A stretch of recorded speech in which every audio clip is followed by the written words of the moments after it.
एक कटोरी में पंचामृत बनाकर ले जाते हैं, दूध, दही, शहद, घी, शक्कर, ये सब मिलाकर यदि आप लेकर जाते हैं और ले जाकर भगवान शंकर के सामने समर्पित करते हैं, एक बेलपत्री अशोक सुंदरी, अभी तक आपने जो बेलपत्री चढ़ाई है अशोक सुंदरी के ऊपर, डंडी का मुख जहां से पानी बहता है उस ओर रखा जाता है।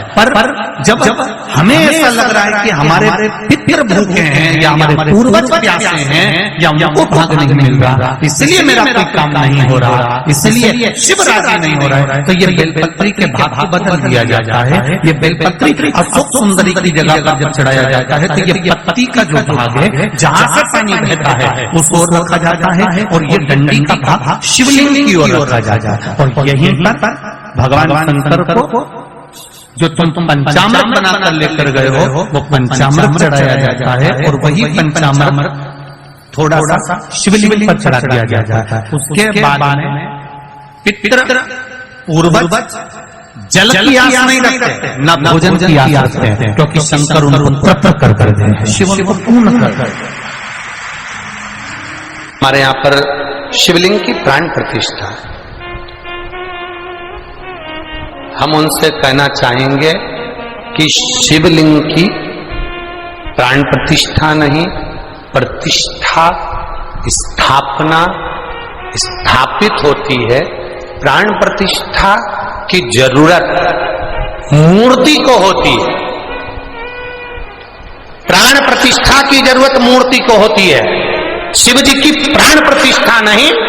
शिव जी को प्राण नहीं दिए जाते, शिव तो खुद दुनिया को प्राण देते हैं, उनकी प्राण प्रतिष्ठा नहीं, प्रतिष्ठा होती है।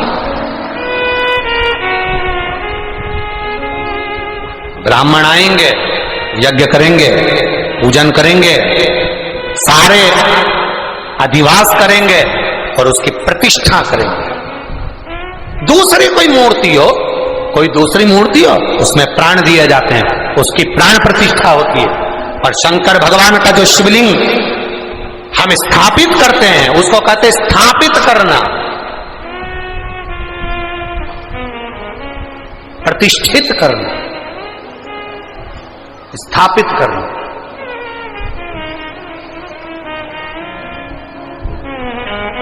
जो दुनिया को प्राण देने वाला हो, जो दुनिया को प्राण प्रदान कर रहा हो, उससे प्राण नहीं दिया जाता, उसकी प्रतिष्ठा होती है। ध्यान दें,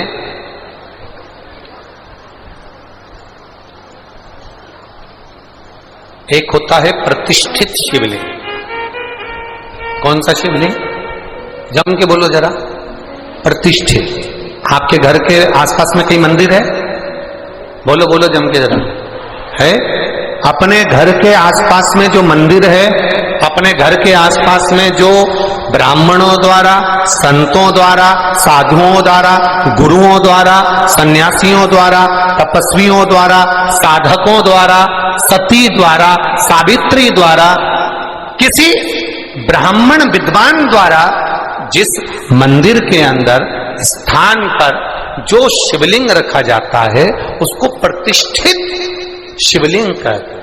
प्रतिष्ठित शिव तो प्रतिष्ठित है, स्थापित है।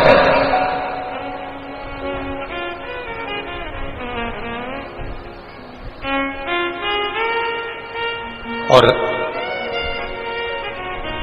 फिर वर्णन किया वो प्रतिष्ठित शिवलिंग की गणना में आकर दूसरे नंबर पर आता है स्वयंभू शिवलिंग। दूसरे नंबर पर कौन सा है? जम के बोलो जरा सा। स्वयंभू शिवलिंग। स्वयंभू शिवलिंग कैसा होता है? जो स्वयं अपने आप प्रकट हुआ, कोई वृक्ष की तनों में, कोई वन में, कोई स्थान पर, कोई गुफा में, कोई पर्वत पर, कोई नदी के तट पर, कोई स्थान पर प्रतिष्ठित, अर्थात जो अपने आप प्रकट हुआ, वो स्वयंभू शिवलिंग है। तीसरे नंबर पर आता है, तीसरे नंबर उपशिवलिंग। उपशिवलिंग से मतलब होता है जैसे 12 ज्योतिर्लिंग होते हैं, ऐसे ज्योतिर्लिंग के स्वरूप में वो स्वयं उसी ज्योतिर्लिंग के नजदीक में विराजमान होता है, उसे उपशिवलिंग कहते हैं। हमारे बीच में संत महाराज पधारे, एक बार जोरदार ताली बजाकर स्वागत कर। उसको उपशिवलिंग कहते हैं। ये तीसरे नंबर का, और चौथे नंबर का शिवलिंग है ज्योतिर्लिंग। तो पहले नंबर का स्थापित शिवलिंग, दूसरे नंबर का बोलते जाओ जम के स्वयं, तीसरे नंबर का उपशिवलिंग और चौथे नंबर का ज्योतिर्लिंग। अब समझिएगा, 1000 बार जल चढ़ाए अपने स्वयं के जो स्थापित शिवलिंग है उस पर जल चढ़ाएंगे तो 1000 बार जल चढ़ाने से जो फल मिलता है वो एक बार स्वयंभू शिवलिंग पर जल चढ़ाने से प्राप्त हो जाता है। जो स्वयंभू शिवलिंग पर 1000 बार जल चढ़ाने से फल मिलता है वो उप शिवलिंग पर एक बार जल चढ़ाने से प्राप्त हो जाता है।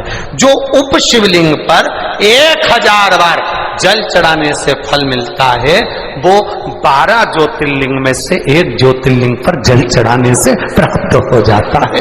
ये शिवलिंग की बात, ये शिवलिंग। कई लोग आपको मिलेंगे, वो कहेंगे कभी गलती नहीं करना चाहिए, पर हम कहते हैं गलती करो और खूब करो। गलती करो, खूब करो, पर एक बार जो गलती कर दो उसको दूसरी बार कभी मत करो, उसको दूसरी बार कभी मत करो। गलती करो, खूब करो, पर एक बार जो गलती हो जाए उसको दूसरी बार कभी मत करो।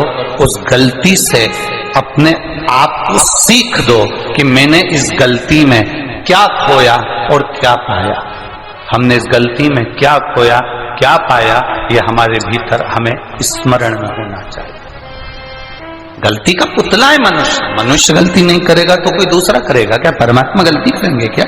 गलती तो हम करते हैं, मानव का देह करता है, मनुष्य का शरीर करता है। गलती करता मानव, जो गलती ना करे वो कोई कह दे मैं कभी गलती नहीं करता, मैं कभी किसी की गलती नहीं करता, मैं कभी आज तक मैंने जिंदगी में एक गलती नहीं करी, तो समझ लो वो तो भगवान है भाई। उसने गलती नहीं करी तो भगवान है। गलती कौन करता है? मनुष्य करता है, मानव करता है।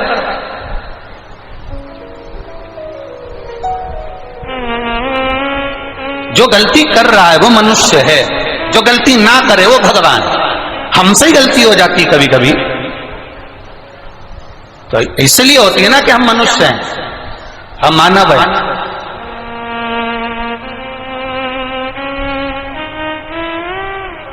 पर कोई कह दे तुमसे आज तक मेरी जिंदगी में मैंने कोई गलती नहीं करी, तो उसके पांव पड़ लेना, जी जी तू तो भगवान है री, तू तो भगवान है, तूने कोई गलती नहीं करी, सारी गलती हमने ही करी, तू तो जगत जननी जगदम्बा कुसमांडा और चंद्रघंटा, तू काहे गलती कर? अपनी गलती को स्वयं मान। गलती करो, खूब करो। दुनिया के लोग कहेंगे गलती मत करो, हम कहें गलती करो, खूब करो, पर एक बार जो गलती कर दो उसको दूसरी बार मत करो, उससे थोड़ा सीख लो। सीखोगे तो आपको अगली बार आप गलती नहीं करोगे और आप अपनी जिंदगी को सार्थक कर लो, आप अपने जीवन को सार्थक कर लो।